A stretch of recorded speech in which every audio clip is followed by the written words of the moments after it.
حضرت محمد مصطفیٰ صلی اللہ علیہ وسلم نے خود فرمایا کہ جس کو بھی کوئی حاجت درپیش ہو، کوئی ضرورت پیش آئے، اللہ کے دربار میں تنہائی میں کھڑے ہو جاؤ، وضو کرو، جائے نماز بچھاؤ اور 2 رکعت نفل پڑھو، اور اس کے بعد یہ 2 دعائیں پڑھیں اور اپنی حاجت کے لیے اللہ کے دربار میں پیش ہو جائیں، اللہ سے دعائیں کریں، اللہ تعالیٰ آپ کی حاجت کو پورا کرے گا، خواہش کو پورا کرے گا، دعاؤں کو قبول کرے گا، پریشانیوں مصیبتوں کو ختم کر کے آپ کے لیے غیبی مدد کے اسباب پیدا فرمائے گا۔ یہ آقا علیہ الصلوۃ والسلام کا بتایا ہوا عمل ہے، نبی کریم صلی اللہ علیہ وسلم کا بتایا ہوا وظیفہ ہے۔ یہ نبوی وظیفہ آپ کی زندگی اور مقدر کو بدل سکتا ہے۔ تو آپ نے کیا کرنا ہے؟ 2 رکعت نفل صلاۃ الحاجت کے پڑھنے ہیں۔ نفل اس ترتیب سے پڑھیں کہ سورۃ فاتحہ کے بعد 3 مرتبہ سورۃ اخلاص پڑھیں، رکوع سجود جائیں، دوسری رکعت ادا کریں، سلام پھیرنے کے بعد اسی جگہ بیٹھ کر لا الہ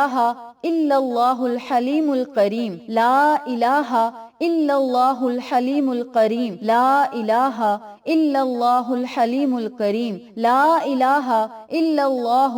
رب العرش العظیم، لا الہ الا اللہ رب العرش العظیم، لا الہ الا اللہ رب العرش العظیم۔ 3 مرتبہ آپ نے پہلی دعا پڑھنی ہے اور 3 مرتبہ ہی یہ دوسرے والی آپ نے دعا پڑھنی ہے۔ اول آخر میں 3 مرتبہ درود پاک پڑھیں اور پھر اللہ سے جو آپ مانگیں گے اللہ تعالیٰ آپ کو ضرور عطا کرے گا۔ آقا علیہ الصلوۃ والسلام کے وسیلہ و جلیلہ سے رب کریم سے مانگیں، کامیابیاں آپ کے قدم چومیں گی اور اللہ تعالیٰ اپنے محبوب محمد مصطفیٰ صلی اللہ علیہ وسلم کے صدقے آپ کو دنیا اور آخرت کی تمام نعمتیں، خوشیاں اور رحمتیں عطا کرے گا۔